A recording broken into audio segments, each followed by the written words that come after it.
Hello guys, आपका स्वागत है हमारी एक नई कहानी में जिसका नाम एक वादा। जिंदगी की सबसे बड़ी सीख। शाम के 5 बज चुके थे। सूरज धीरे धीरे डूबने को तैयार था। गांव की पगडंडियों पर धूल उड़ रही थी और एक युवक हाथ में एक पुरानी डायरी लिए दौड़ता जा रहा था। उसका नाम था आरव। आज उसे अपने बचपन का वादा याद आ गया था। वो वादा जो उसने अपने सबसे अच्छे दोस्त रघु से किया था। वक्त ने बहुत कुछ बदल दिया, लेकिन वो वादा आज भी दिल में जिंदा था। पहला अध्याय। बचपन की दोस्ती। आरव और रघु की दोस्ती गांव के प्राइमरी स्कूल से शुरू हुई थी।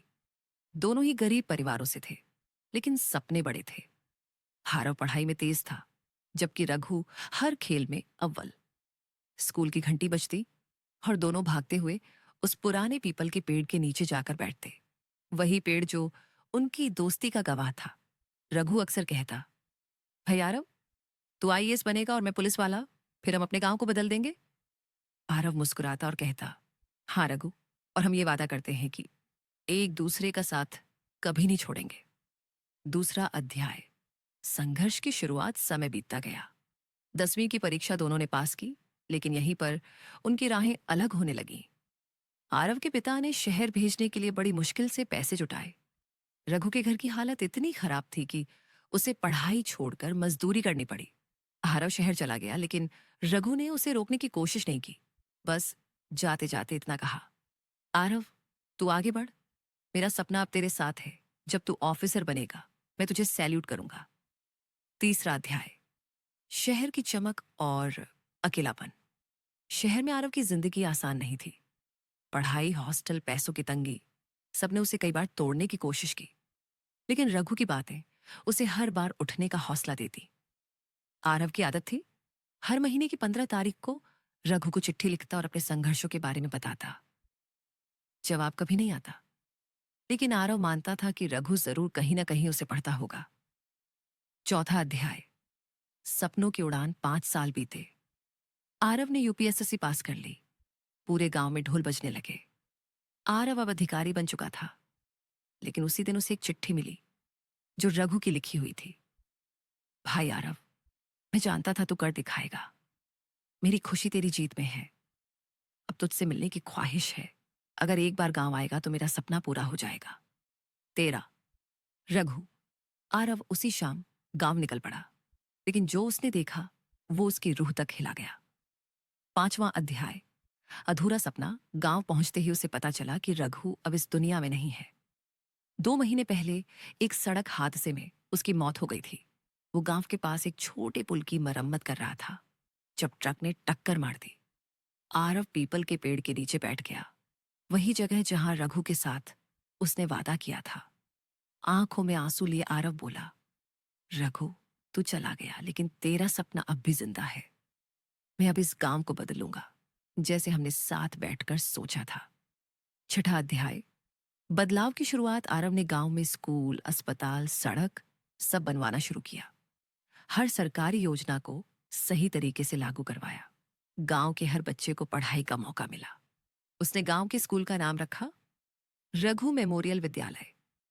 हर साल 15 अगस्त को उस स्कूल में एक भाषण होता, जिसमें आरव बच्चों को बताता कि एक मजदूर का बेटा भी दुनिया बदल सकता है, बस अगर वादा सच्चा हो। अंतिम अध्याय। वादा पूरा हुआ। 15 साल बाद गांव पूरी तरह बदल चुका था। बच्चे कंप्यूटर पर पढ़ाई कर रहे थे। महिलाएं आत्मनिर्भर थीं। सड़कें साफ थीं और हर चेहरा मुस्कुरा रहा था। पीपल के पेड़ के नीचे एक छोटा सा पत्थर रखा गया था, जिस पर लिखा था, एक वादा जो निभाया गया।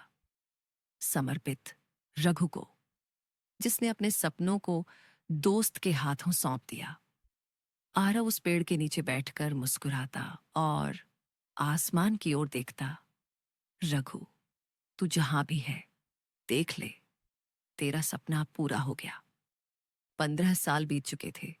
आरव अब एक वरिष्ठ अधिकारी बन चुका था, लेकिन दिल में आज भी एक खालीपन था। गांव बदल चुका था। लोग खुश थे, लेकिन कुछ अधूरा था।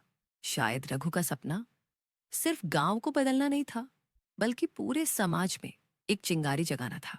और अब उस चिंगारी को रोशन करना आरव की नई जिम्मेदारी थी। पहला अध्याय। नई पीढ़ी, नया जोश गांव के स्कूल में एक लड़का था, विकास, जो अपनी आंखों में आग लेकर पढ़ता था। वही स्कूल जहां कभी आरव और रघु की बातें दीवारों पर लिखी थीं, वही विकास हर साल भाषण प्रतियोगिता जीतता था।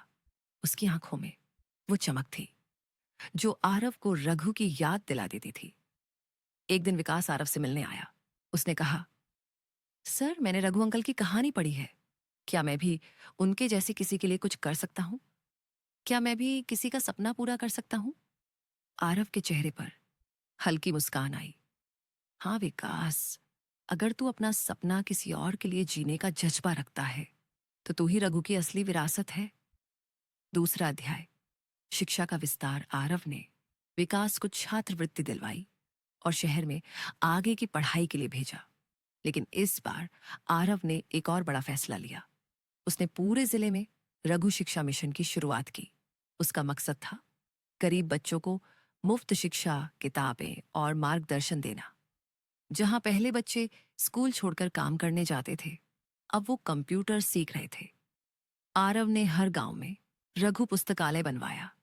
हर दीवार पर एक ही लाइन लिखी जाती थी, जो सपना तुम अकेले नहीं देख सकते, उसे किसी और की आंखों से देखो। तीसरा अध्याय, राजनीति का प्रस्ताव। एक दिन आरव के पास कुछ राजनीतिक दलों के लोग आए और बोले, आप इतने सालों से समाज सेवा कर रहे हैं, अब चुनाव लड़िए। देश को ऐसे नेताओं की जरूरत है। आरव थोड़ी देर चुप रहा, फिर बोला, रघु कभी नेता नहीं था, फिर भी उसने समाज बदलने का सपना देखा। मैं भी वही करूंगा, लेकिन कुर्सी से नहीं, सेवा से। उसने चुनाव लड़ने से मना कर दिया और यह फैसला पूरे देश में एक मिसाल बन गया। अखबारों में छपने लगा, एक अधिकारी जो सिर्फ वादे नहीं निभाता, उन्हें जीता है। चौथा अध्याय, विकास की वापसी। विकास अब कॉलेज से पास होकर लौटा। वह शिक्षित था, आत्मविश्वासी था और सबसे बढ़कर रघु की सोच का वारिस था। उसने आरव से कहा, सर, अब मुझे गांव के बच्चों को पढ़ाना है। मैं उनके सपनों का रघु बनना चाहता हूं। आरव ने भावुक होकर उसका कंधा थपथपाया। तू अब वो चिंगारी है जो रघु छोड़ गया था। जला उसे, ताकि अंधेरे में कोई और बच्चा ना खोए।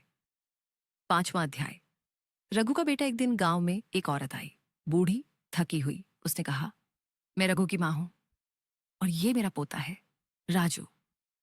रघु के जाने के बाद मुझे पता चला कि वो पिता बन चुका था, लेकिन हम डर के मारे किसी को नहीं बता पाए। आरव की आंखें भर आईं। उसने राजू को गले से लगा लिया और कहा, अब तू मेरा बेटा है और तुझे मैं वही बना दूंगा जो तेरा बाप बनना चाहता था। राजू को सबसे अच्छे स्कूल में भर्ती करवाया गया। आरव ने उसकी पूरी जिम्मेदारी ली। गांव वालों ने देखा एक दोस्त की दोस्ती का कर्ज कैसे चुकाया जाता है। छठा अध्याय, राजू का संघर्ष। राजू पढ़ने में तेज नहीं था, लेकिन उसमें एक जुनून था अपने पिता के बारे में जानने का। वो हर दिन रघु पुस्तकालय में बैठकर रघु की कहानी पढ़ता, अखबारों की कटिंग्स देखता और आरव से पूछता, क्या पापा भी आपके जैसे थे? आरव मुस्कुराकर कहता, नहीं बेटा, वो मुझसे भी बेहतर थे। मैंने तो बस उनका सपना पूरा किया है। राजू की आंखों में एक अजीब सी चमक आ गई थी। वो दिन रात मेहनत करने लगा। सातवां अध्याय, परीक्षा का दिन। समय बीतता गया। अब राजू भी यूपीएसएससी परीक्षा में बैठ चुका था। रिजल्ट के दिन पूरे गांव में सन्नाटा था। हर किसी की नजर उस बोर्ड पर थी और फिर राजू का नाम सूची में पहले नंबर पर था। गांव फिर से झूम उठा। लेकिन इस बार आरव ने पीपल के पेड़ के नीचे जाकर जो किया, वो सबकी आंखें नम कर गया। उसने पेड़ के नीचे बैठकर रघु की तस्वीर रखी, एक मोमबत्ती जलाई और कहा, रघु, तेरे खून से जन्मा बेटा अब वही बना है जो तू बनना चाहता था।